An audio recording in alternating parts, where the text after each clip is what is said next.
Hello and welcome to my next Narnia Life Reviews. Today I will be reviewing the 2005 edition of the Chronicles of Narnia, The Lion, the Witch and the Wardrobe. I do own the 2-disc edition. As you can see, I've already uploaded disc 1. If you open this, it's like the wardrobe. I love that. I absolutely love it.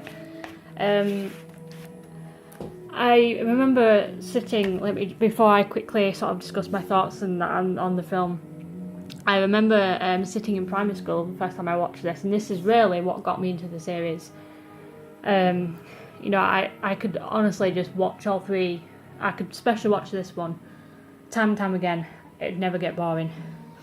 So it was directed by Andrew Adamson. It was released December 2005, well, in the UK it was anyway. So let me just quickly say that, there is a number of changes compared to the book.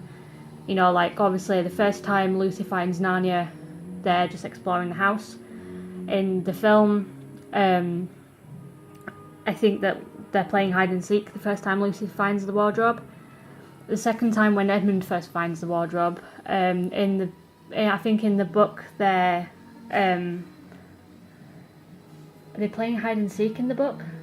And I think in the film it just happens during night and Lucy happens to go to the wardrobe and Edmund happens to be in the toilet and ends up following her basically. So the only negative thing I can say about this film is they do put a lot of emphasis on the Pevenses, the children. So that means that obviously when you introduced to Aslan, it's the book is so much more powerful. The book is so much more powerful because in the book it sets up Aslan to be sort of the true hero of the story. So when he's killed, you're like, what they're going to do now? But in the movie, you just think, well, it's sad that he's dead, but the kids are obviously going to save Narnia now. So I think the film does take away some of the power. The scene with the statues, in the book it's a full chapter. In the movie it's like about a minute long, because they wanted to go back to the battle.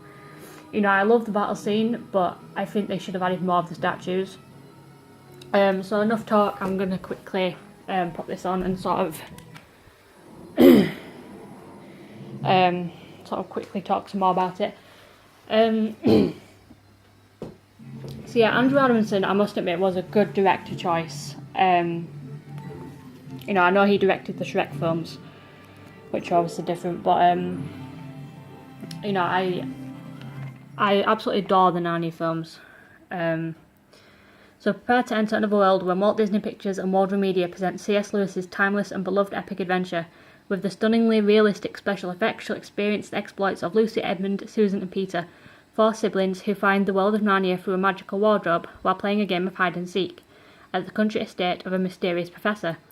Once there, the children discover a charming, once peaceful land inhabited by talking beasts, dwarfs, fauns, centaurs and giants that has been turned into a world of eternal winter by the evil White Witch Jadis.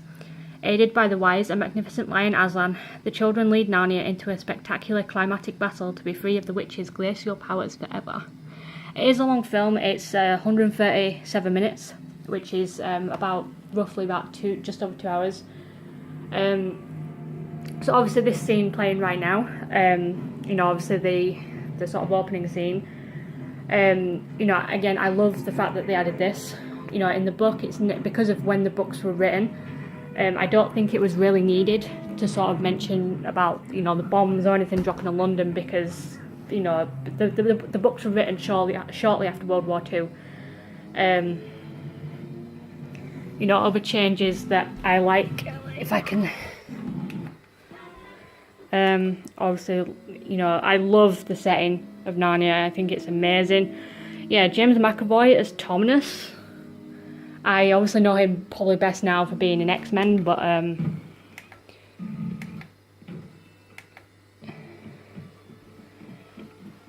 yeah, there was a number of changes, like obviously the whole ice river scene, that wasn't in the book.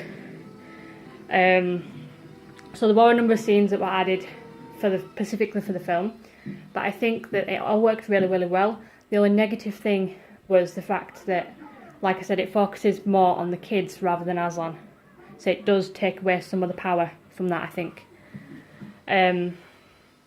But yeah, other than that, you know, again, this is, I won't say it's perfect. It's a fair adaptation. You know, I don't think it beats, I think the BBC adaptations are better, really. This might be better in graphics and special effects, but I think capturing the story, the BBC versions definitely do it better. So that's my review for the Chronicles of Narnia, Lion, the Witch and Wardrobe. Up next will be my Prince Caspian review. So if you want to like the video, like it. If you want, consider subscribing, and I'll see you later.